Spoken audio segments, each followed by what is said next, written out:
เปลี่ยนนวมก็แล้วกันนะครับพี่น้องครับดูนวมมาก็แล้วกันนะครับนวมแดงคือมุมแดงนะฮะนวมน้ำเงินคือมุมน้ำเงินอะไรก็ตามแต่นะครับก็ขอความร่วมมือให้เราก็พยายามใส่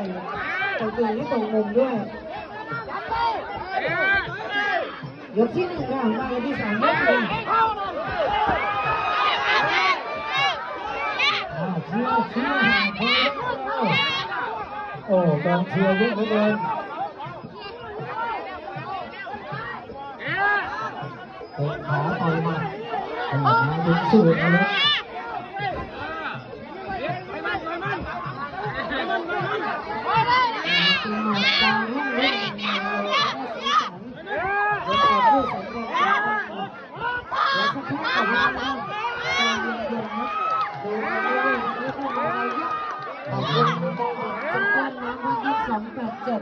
ดูชมพี่น้องได้ดูชมกันทั่วโลกเลยนะครับที่อยู่ทางบ้านด้วยทางบ้านวันนี้ผู้สาววิทยาสอนถึงดูกับชาพยัคฆ์พิพัฒน์ชัยที่ในบ้านนี้ไม่ค่อยมองใช่ไหมปกติต้องอยู่ด้านหลังจะทวดชัยหน่อย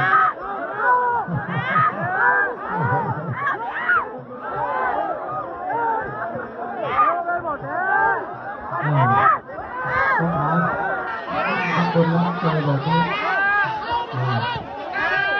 คุณหมอก็เรื่องว่าเป็นคนรักก็แล้วกัน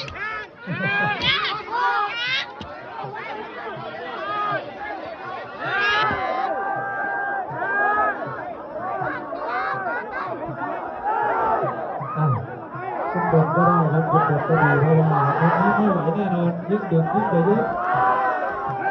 เดี๋ยวค่อยขยับขยายให้นะครับขอบคุณครูจากโรงเรียนวิทยาคมด้วยนะครั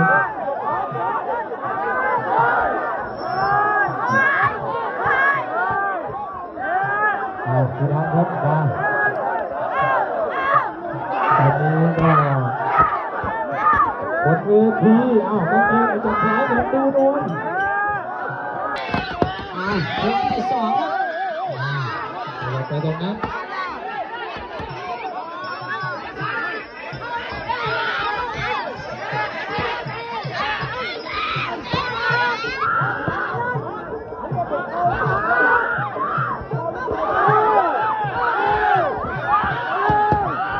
เอาเลยครับเดี๋ยวอีก4 คู่เนี่ย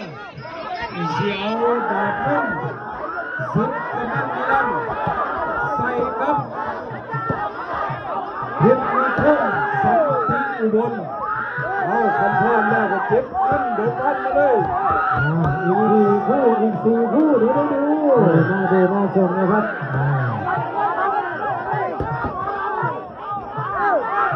เสือใหญ่มาแล้วเสือใหญ่เป็นยังไงเสือใหญ่โ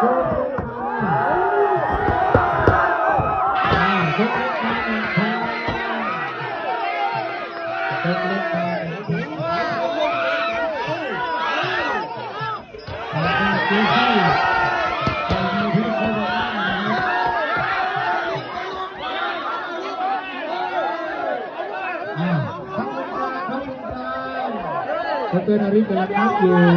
นับถึง8นะครับ5 คะแนนนะครับ5 คะแนนเอาเบิ้งเหมือนแนบเลย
3 ยกคู่ผลกับ 3,000 บาทครับยกละ5ทุกการศึกษาครับ พิบต่อไปเลย เอา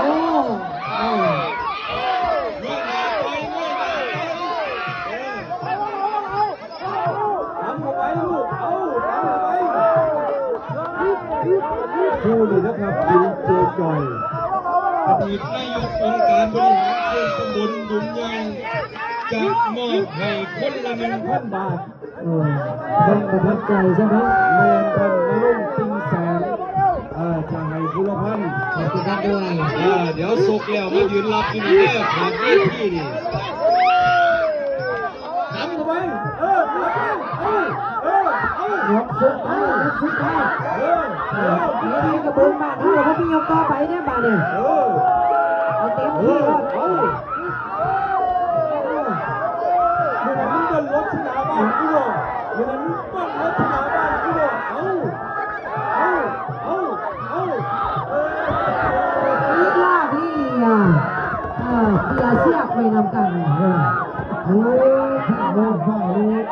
ำวนเลยเนาะเอาอีกอีกก๊อกอีกกระรอกกองเชียร์ด้านล่าง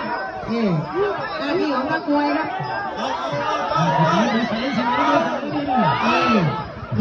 แดงชาติพยัคฆ์น้ำเงินครับยกสุดท้ายครับสุดท้ายครับพี่น้องเริ่มท้องกินกันร่วมสะพานเก่าเพื่อที่จะมอบรางวัลแล้วบ้างให้ทั้งคู่เลยใช่ไหม ครับนี่เอาขอเสียงปรบมือให้อดีตนายกอบตดุมใหญ่นะครับท่านนรงค์ตีแสงเพิ่นถือขิ้งเพิ่นให้บุรพันธ์ ขอบคุณท่านด้วยค่ะ หลายคนไทยตัว ดาวดีดุมเพิ่มเทพดอกจิกเล็ก ลำดับที่ 4ในวันนี้นะครับ